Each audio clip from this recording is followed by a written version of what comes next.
The second type is longitudinal migration. It takes place in east-west direction. They're starting their journey towards the Atlantic coast to avoid the continental winter.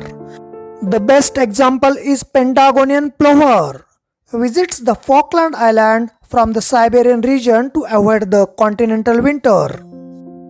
The second example is American or Pacific golden plover, Fluvialis fulva, is a migratory shorebird that breeds in summer at Alaska and Siberia.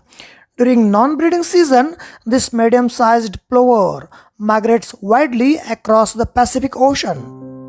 It flies continuously for 88 hours without any rest. Thus, every year it travels about 4,000 kilometers.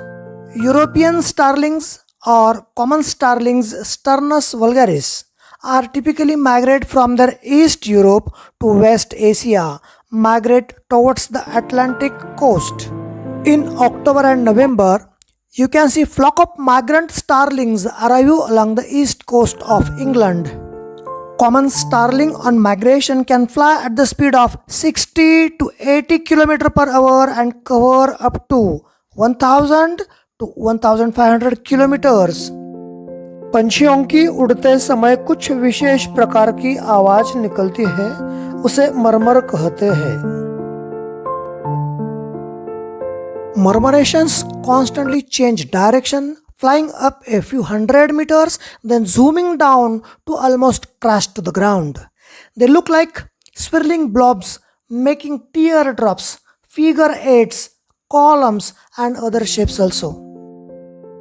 The next example of longitudinal migratory bird is the California gulls. Larus californicus, a resident and breed in Utah, migrate westward to winter in the Pacific coast. Most California gulls breed in interior and migrate to the Pacific coast. The most motivator for migration is cold weather and food scarcity. Every year, these gulls covers a distance of more than 2,500 kilometers.